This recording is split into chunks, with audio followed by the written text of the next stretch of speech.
There's a high-stakes trade war heating up between the world's two biggest democracies. And today, we're going to break down what's really at the heart of this fight. You see, this is a conflict that goes way beyond just dollars and cents. It touches on things like national pride, food security, and honestly, the livelihoods of hundreds of millions of people. 50%.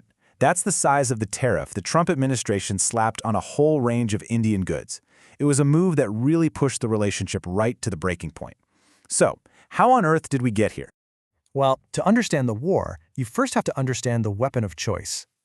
It sounds pretty simple, right? A tax. But over the centuries, the tariff has evolved from just a simple fee into an incredibly powerful political tool. I mean, the transformation has been pretty dramatic. They started out as just, simple fees for traders way back in ancient Mesopotamia.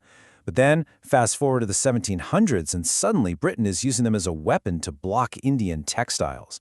Then you get to 1930, and the Smoot-Hawley Act in the U.S. showed just how destructive they could be, actually making the Great Depression worse. It got so bad that after World War II, the world finally got together to create some rules to control them, first with something called GATT, and now the WTO. But this current conflict, it isn't just about today's politics. It's actually rooted in a very deep, very historical wound for India, a memory of a time when food itself was used as a weapon against it.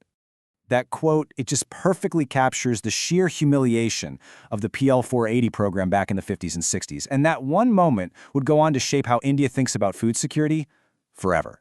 So, here's the crucial point. This wasn't just aid. It was a lifeline that the U.S. could threaten to cut at any moment.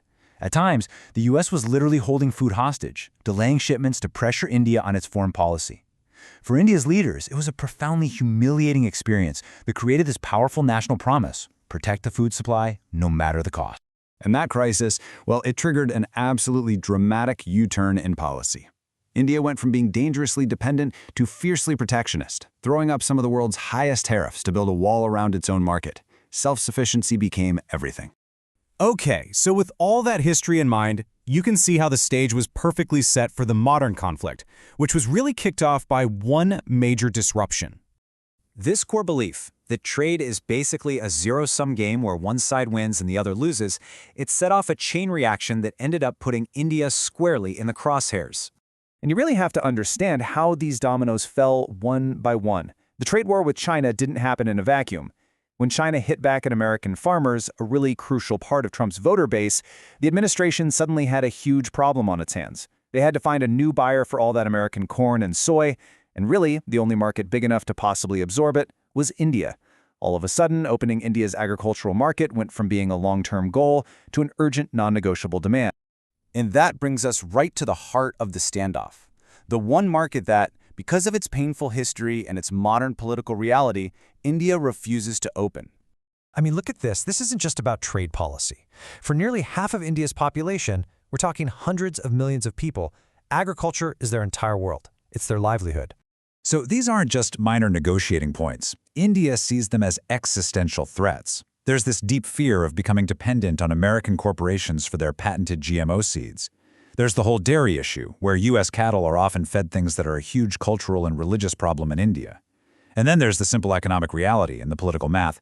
No government in India could possibly survive the massive backlash from opening up the sector. It would be political suicide. And look, the numbers don't lie. This price difference shows you exactly why Indian farmers just can't compete. Because of massive government subsidies and industrial-scale farming, American corn is way cheaper than the minimum price Indian farmers are guaranteed by their own government. If you open the market, it's a flood of cheap imports that would bankrupt local producers. It's just not a level playing field. And India doesn't even have to guess what would happen. They just have to look at what other countries have gone through. They look at Mexico after NAFTA, where millions of farmers lost everything after the market was flooded with subsidized U.S. corn. For India, this is a very clear, very loud warning. So where does all this leave the two nations today? Well, it leaves them in a classic high-stakes standoff. What you've got is both sides completely dug in.